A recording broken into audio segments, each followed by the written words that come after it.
ये शहीदों की चिताओं पर लगेंगे हर वर्ष मेले, जो देश के लिए मर मिटे उन्हें हमेशा देश याद करता रहेगा। आज यहाँ मैं खड़ा हूँ, स्वर्गीय श्री दुर्वेश कुमार सूबेदार की मूर्ति का अनावरण प्रदेश ही नहीं बल्कि देश के सम्मानित नेता माननीय शिवपाल सिंह के हाथों से हुआ है।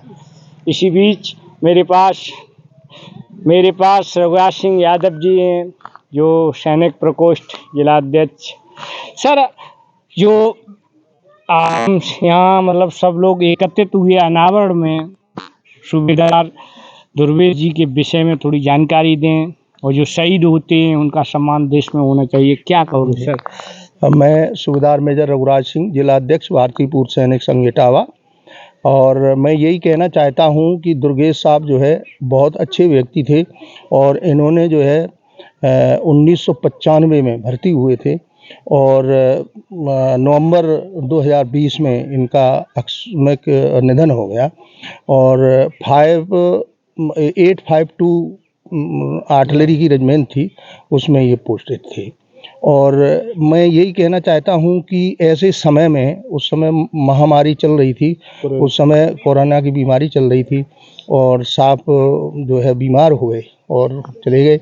और उसके उपलक्ष्य में उनके जो बेटे हैं हरेंद्र यादव और ये उदय, तो इन लोगों ने बहुत ही सराहनीय काम किया।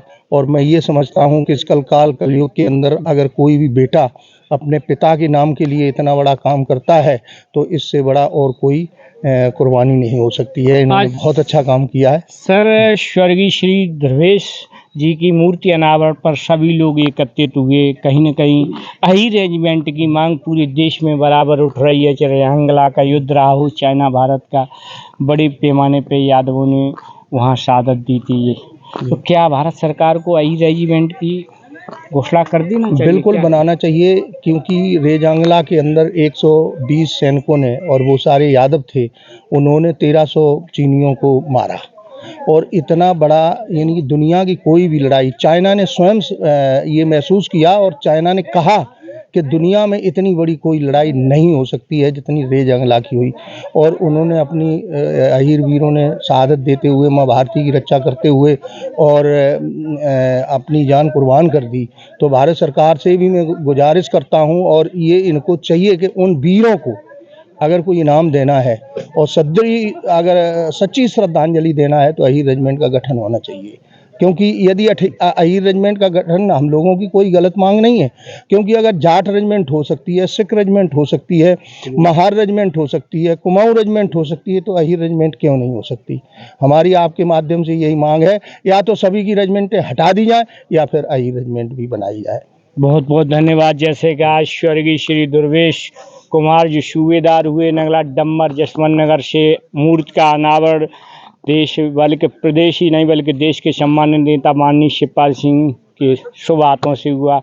इसी मौके पर सूबेदार सर ने कहा है कि भारत सरकार को, जब इतनी सिख रेजिमेंट हैं, राजपूत गोरखा कई एक रेजिमेंट हैं, तो अहीर रेजिमेंट देश में क्यों नहीं? करीबन 3 से 4 साल से लगातार पूरे देश में अहीर रेजिमेंट की मांग चल रही है। बहुत बहुत धन्यवाद। इसी के साथ मैं कपिल यादव, MBM न्यूज़ 24, स्वर्गीय श्री दुर्वेश कुमार सूबेदार समाधि स्थल, बहुत बहुत धन्यवाद।